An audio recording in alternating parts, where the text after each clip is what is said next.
नमस्कार। दिल्ली में परसों इंडिया गेट के पास कुछ छात्रों ने प्रदर्शन किया। वो अरेस्ट हुए। उसके बाद लेफ्ट लिबरल गैंग उनके बचाव में आ गया। उनकी जो है वो कवर फायर उनको दे रहा है। प्रोटेस्ट किस लिए था? प्रोटेस्ट का जो ओरिजिनल पोस्टर है आप देख रहे हैं कि वो दिल्ली के प्रदूषण के विरुद्ध था। ठीक है, होना भी चाहिए। जैसी इस दिल्ली की स्थिति है उसमें कोई भी प्रबुद्ध नागरिक है वो चाहेगा कि इस तरह का प्रदर्शन हो और वो उसमें वो पार्टिसिपेट करे या उसका समर्थन करे। कई बच्चे भी उसमें आए। अब हुआ क्या, प्रदर्शन में कुछ इस तरह के पोस्टर लगे जिसमें हिडमा, जो माडवी हिडमा, जो 1 करोड़ का इनामी आतंकवादी था, माओइस्ट, उसके समर्थन में जो है पोस्टर लगे। हिडमा कौन है? पीपल्स लिबरेशन गुरिल्ला आर्मी का चीफ। ये दुर्दांत आतंकवादी था। पता नहीं कितने जघन्य अपराध इसने किए, पता नहीं कितने केसेस में इन्वॉल्व रहा जिसमें सिक्योरिटी पर्सन्स जो हमारे जो हैं सिपाही, हमारे सेना के जवान, हमारे सीआरपीएफ के जवान, उनकी हत्याएं हुई। जिसका ये दोषी है ये मारा गया। तो ये पोस्टर लेके बैठे हुए थे प्रदूषण के विरुद्ध जो प्रदर्शन हो रहा था उसमें। और सिर्फ पोस्टर लेके नहीं बैठे थे, फिर उसमें जो है वो नारे भी ऐसे लगे और भाषण भी ऐसे हुए। हर घर से हिडमा निकलेगा, हर घर से हिडमा निकलेगा, कितने कन्हैया मारोगे, हर घर से कन्हैया निकलेगा, हर घर से जादू निकलेगा।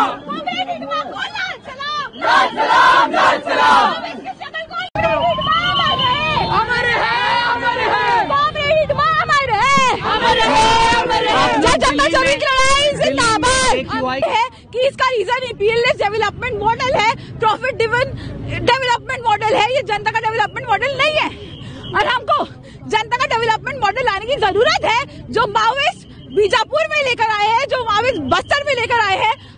ये जो लड़की इसमें दिखाई दे रही है जो वो नारे लगा रही है और फिर बाद में जिसने जो मूर्खतापूर्ण जो बयान दिया है, इसका नाम रवजोत कौर बताया जा रहा है। ये गुरु गोविंद सिंह आईपी यूनिवर्सिटी की स्टूडेंट बताई जा रही है। लेकिन बुद्धि इसकी आप देख लीजिए कैसी है। क्या कुतर्क उसने किया है वो भी आपने देख लिया। इन्होंने प्रोटेस्ट किया, जब ये सड़क पर लेटने लगे, हटाने की कोशिश कर रहे थे पुलिस वाले, तो इन्होंने उस पर पेपर स्प्रे किया। वो जो मिर्च का जो स्प्रे है वो किया। उसमें कुछ लोगों को, कुछ पुलिस वालियों को जो है वो हॉस्पिटल ले जाना पड़ा। लेकिन लेफ्ट लिबरल गैंग उसके कवर फायर में जुट गया है। आप सोशल मीडिया पे देखिए, आप दी हिंदू में देखिए, सब जगह वो वही है। वो एक चित्र आपको दिखाया जाता है जिसमें दिखा करके कहा था स्टूडेंट्स के ऊपर ऐसा अत्याचार हुआ है। लेकिन ये तो इनका पुराना खेल है, वामियों का, वामपंथियों का, लेफ्ट लिबरल गैंग का पुराना खेल है। ये इसी तरह से बच्चों को गुमराह करते हैं, इसी तरह से जो है उनको प्रोटेस्ट में लाते हैं और फिर वो प्रोटेस्ट होता किसी और नाम पे है और किया कुछ और जाता है उसमें। अगर आपको याद हो, 9 फरवरी 2016 को जेएनयू में, जवाहरलाल नेहरू यूनिवर्सिटी में एक प्रदर्शन हुआ। उस प्रदर्शन के लिए एक पोस्टर इशू किया गया। जो कॉलेज, जो यूनिवर्सिटी प्रशासन से जो अनुमति ली गई वो एक कल्चरल इवनिंग की ली गई, सांस्कृतिक संध्या की। और सांस्कृतिक संध्या के नाम पर क्या हुआ? नवी पे ऊंचा बोल, हल्ला बोल, हल्ला बोल। नवी पे ऊंचा बोल, हल्ला बोल, हल्ला बोल। सीआरपीएफ पे ऊंचा बोल, हल्ला बोल, हल्ला बोल।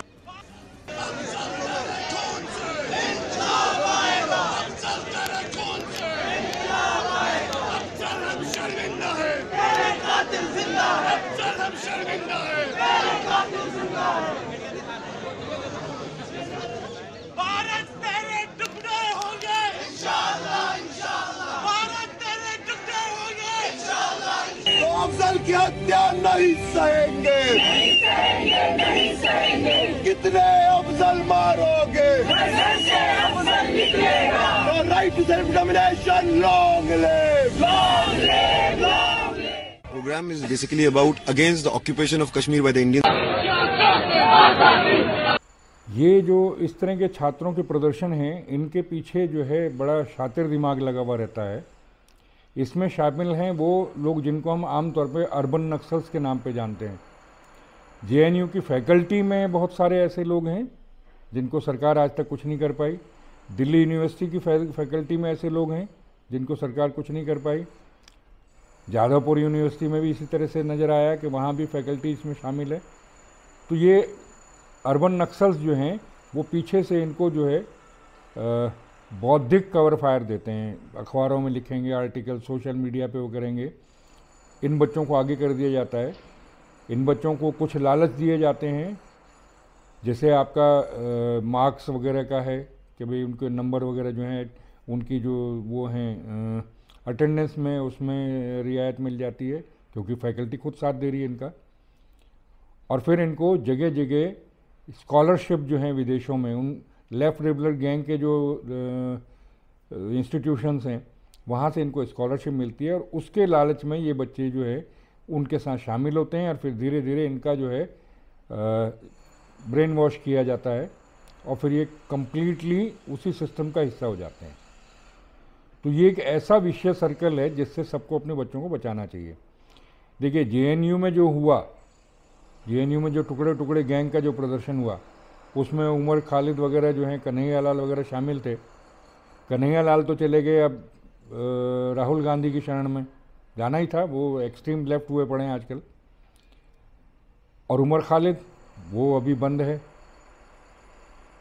लेकिन इसमें एक नाम और था, अगर आपने सुना हो तो कम्युनिस्ट एक लीडर हुआ करते थे डैनियल राजा। वो डैनियल से उनके ईसाई होने का पता न लगे इसलिए वो डी राजा अपने आप को बताते हैं। उनकी लड़की अपराजिता राव जो थी वो भी उस 9 फरवरी के प्रदर्शन में शामिल थी। उसके वीडियो हैं नारे लगाते हुए, उनके बीच में खड़े हुए और चिल्लाते हुए। लेकिन जैसे ही ये हुआ, ये वीडियोस आने लगे बाहर, सरकार की कार्रवाई का पता लगा, डैनियल राजा दौड़े दौड़े गए हमारे तब के होम मिनिस्टर के पास, सब जगह, और भी कमिश्नर पुलिस के पास भी गए। अल्टीमेटली उनकी लड़की का नाम जो है वो एक्यूज्ड में तो है, लेकिन उन एक्यूज्ड में है जिनके खिलाफ कोई सबूत नहीं है, यानी कि उन्होंने अपनी लड़की को बचा लिया। तो भैया आप लोग तो डैनियल राजा है नहीं, आपकी वैसी पहुंच नहीं है, आपका वैसा रसूख नहीं है, तो इसलिए अपने बच्चों पर ध्यान रखिए कि वो इनके साथ उठ बैठ तो नहीं रहे, उनकी विचारधारा क्या हो रही है, बात कीजिए तभी पता लगेगा।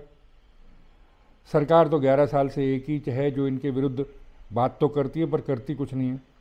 वरना ये स्कॉलरशिप वाला खेल कैसे खेला जा रहा है? बिना सरकार की अनुमति कोई स्कॉलरशिप पर बाहर जा सकता है? इस पे क्यों नहीं रोक लग रही? और इस पूरे इकोसिस्टम को तोड़ने के लिए जो पुलिस का प्रयोग क्यों नहीं हो रहा? सख्ती कीजिए तो ये अपने आप सही हो जाएंगे। इनमें इतनी हिम्मत नहीं है, जितना मर्जी कवर फाइल मिल जाए, इतनी हिम्मत नहीं है कि टिक सकें।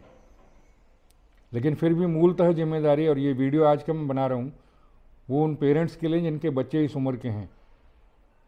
अभी उन पर ध्यान दीजिए, वरना कल को जो है पछताने के अलावा कुछ नहीं रहेगा। आज के अंक में इतना ही। नमस्कार।